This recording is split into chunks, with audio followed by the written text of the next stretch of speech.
اے اہل کتاب، تم کتاب کے پڑھنے والے ہو. ان کو اہل کتاب کہا بھی اسی لیے گیا، ان کا نام بھی اسی لیے رکھا گیا کہ وہ کتاب کا علم رکھتے تھے. اور یہ ایک بڑے اعزاز کی بات ہے، لیکن جہاں اعزاز ہوتا ہے وہاں ذمہ داری بھی بڑی ہو جاتی ہے.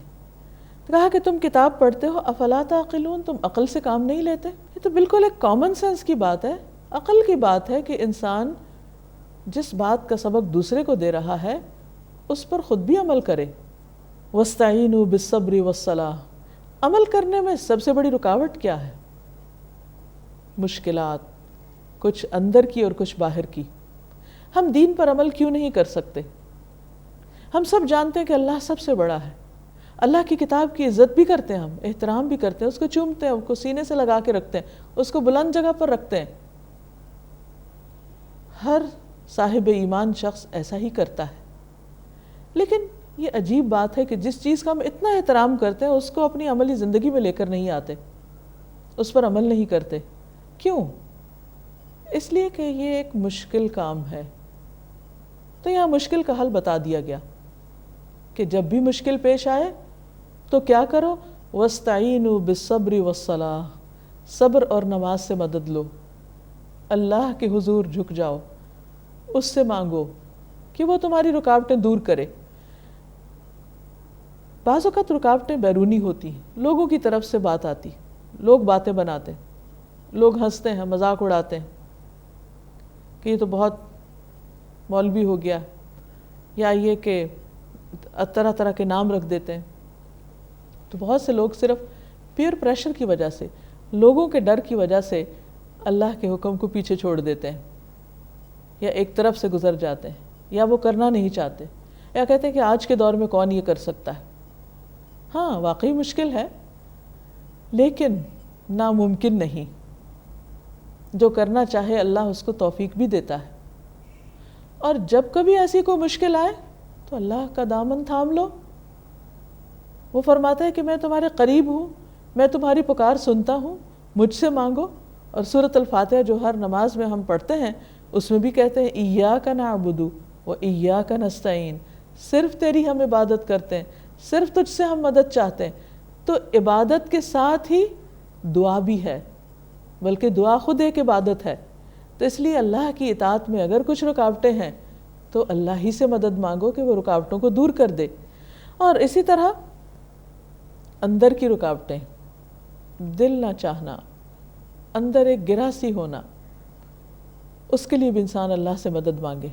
جب انسان اپنے اندر کسی چیز کا فیصلہ کر لیتا ہے تو باہر کی مشکلات بھی دور ہو جاتی ہیں. جو ہو ذوق یقین پیدا تو کٹ جاتی ہیں زنجیریں، پھر کوئی مشکل نہیں رہتی. اس لیے تمام مشکلات میں اللہ سے مدد چاہو.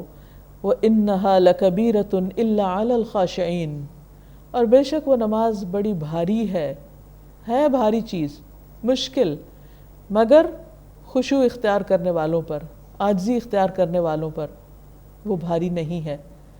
جو اللہ کے سامنے اپنی بندگی کا اظہار کرتے ہیں، اس کی نعمتوں پر شکر گزار ہوتے ہیں، ان کے لیے نماز کی طرف رجوع کرنا کچھ مشکل نہیں.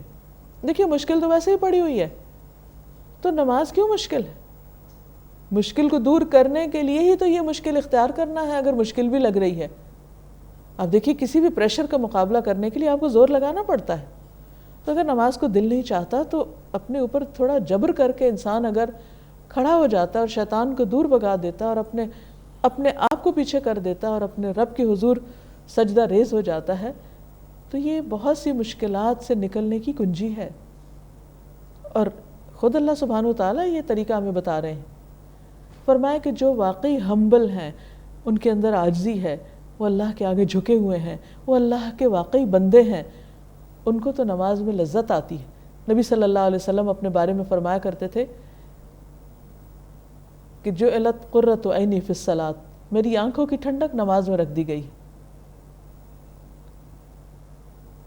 نماز میری آنکھوں کی ٹھنڈک ہے.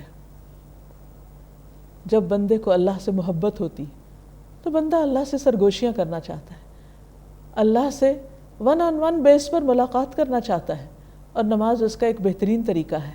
فرمایا الذین یظنون انہم ملاقو ربہم وانہم الیہ راجعون، وہ جو یقین رکھتے ہیں کہ وہ اپنے رب سے ملاقات کرنے والے ہیں.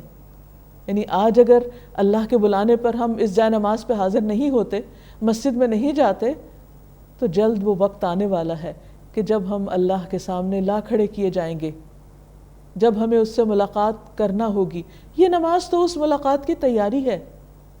تو جن کو یہ یقین ہے کہ ایک دن اپنے رب کے سامنے کھڑے ہونا ہے، ملاقات کرنی ہے، تو ان کے لیے نماز کچھ بھی مشکل نہیں. وَأَنَّهُمْ إِلَيْهِ رَاجِعُونَ، اور وہ یقین رکھتے ہیں کہ وہ اسی کی طرف واپس جانے والے ہیں. اور اس میں کس کو شک ہو سکتا ہے؟ ہم میں سے کون اس کا انکار کر سکتا ہے؟ کون اس حقیقت سے آنکھیں بند کر سکتا ہے؟ کون کہیں فرار حاصل کر سکتا ہے؟ نہیں. ہم جہاں چاہیں بھاگیں، جہاں چاہیں چھپیں، ہم ڈھونڈ لیے جائیں گے، اللہ کے سامنے پیش کر دیے جائیں گے. تو اس لیے لازم ہے کہ ہم اس کی تیاری کر لیں، خود اپنے شوق کے ساتھ، اپنی محبت کے ساتھ اس کی طرف آئیں. اس سے پہلے کہ لائے جائیں، مجرموں کی طرح پکڑ کر لائے جائیں، ہم شوق سے چلے آئیں. اللہ ہم سب کو اس کی توفیق عطا فرمائے. آپ سب کے لیے دعائیں اور نیک تمنائیں. السلام علیکم ورحمۃ اللہ وبرکاتہ.